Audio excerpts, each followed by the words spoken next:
ஏன் இவ்வளவு ஃபேன்ஸ்னா ஒரு மாசத்துக்கு 1.5 லட்சம் ரூபாய்க்கு மேல எப்படி சம்பாதிச்சிருக்காரு சார் உங்களுக்கு பண்ணி காமிப்பாரு. சரிங்களா? ஓகே.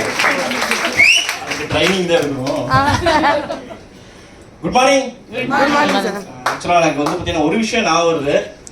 இதே சென்னைக்கு நான் ஃபர்ஸ்ட் ஒரு 3 ஐடி போட்டு வரும்போது அப்போ இந்த ஆஃபீஸ் எல்லாம் இல்லை, பழைய ஆஃபீஸ் தான் இருக்கும். ஆக்சுவலாக திரும்பி போகிறது கூட அதாவது கோயம்புத்தூர் திரும்பி போகிறது கூட காசு இல்லாத ஒரு டைமில் தான் வந்து பார்த்தீங்கன்னா அந்த பிஸ்னஸே எடுத்தேன். அப்படி எடுத்து நான் ட்ராவல் பண்ண ஆரம்பிச்சு ஒரு ட்ரெயினில் உடனே டிக்கெட் போட்டு உடனே கம்பார்ட்மெண்ட்ல ஏறி வருவாங்க இல்லையா, அந்த மாதிரிலாம் நிறையா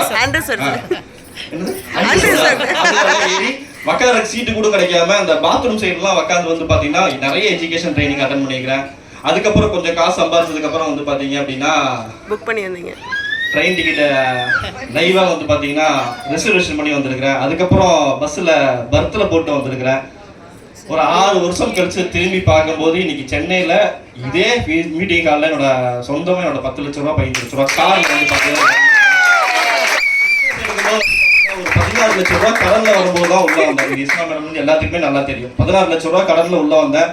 இன்னைக்கு 16 லட்ச ரூபா கடனை நீங்க வெளியில போய் ஒரு வேலைக்கு போய் 40,000 50,000 சம்பளத்துக்கு வேலைக்கு போய் அடைக்கணும் அப்படின்னா எத்தனை நாள் ஆகும்? 50 வருஷம் ஓடி போச்சு. சாகிற வரைக்கும் அடைக்க முடியாது, வட்டி மட்டும் தான் கட்ட முடியும். 40,000 சம்பளம், வட்டியே 30,000 வருமே. ஆனா ஆக்சஸ் எடுத்து நான் பண்ண வேலையின் மூலியமா கிட்டத்தட்ட அந்த 16 லட்ச ரூபா கடனை 1.5 வருஷத்துல அடைச்சு முடிச்சிட்டேன்.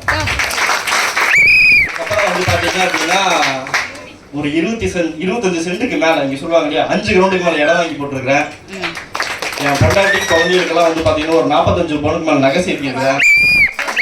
அதுக்கப்புறம் சொந்தமா கால் எடுத்துக்கிறேன். இந்த வருஷம் அம்மாவோட திதி முடிஞ்சதுக்கு அப்புறம் வீடு கட்டுறதுக்கான ப்ராசஸ் வந்து பாத்தீங்கன்னா அந்த வீடோட எஸ்டிமேட் வந்து பாத்தீங்கன்னா 80 லட்சம் ரூபா. இது வந்து பாத்தீங்கன்னா முழுக்க ஒரு ஆக்சஸ்ல இருந்து எடுக்கும் போதே ஃபுல் டைம் தான் எடுத்தேன். நீங்க உங்களுக்கு நிறைய நெகட்டிவ் எல்லாமே இருக்கு. போய் பேசுறேன், ஒரு ஐடி கூட வரல, நிறைய பேர் தோணும். ஆரம்பத்தில் எடுக்கும்போது எங்களுக்கும் அப்படிதான் இருந்தது. போன வாரம் 150 ஐடியில என் டீம்ல யார் ஐடி போட்டு வந்தாங்க கூட எனக்கு தெரியாது. 150 ஐடிக்கு ஐடி போட்டு வந்தவங்களோட பேர் கூட எனக்கு தெரியாது. அவங்க எந்த ஊர்ல இருந்து வந்தாங்கன்னு தெரியாது, எந்த லீடர் எடுத்தாங்க கூட தெரியாது. ஒரு 5 வருஷம் கழிச்சு திரும்பி பார்க்கும்போது இவ்வளவு பெரிய வளர்ச்சி இருக்கு. இது எல்லாமே உங்களுக்கும் கிடைக்கும். நம்பிக்கையா வேலை பாருங்க, ஸ்ட்ராங்கா வேலை பாருங்க. Wish you all the best. Thank you. Super.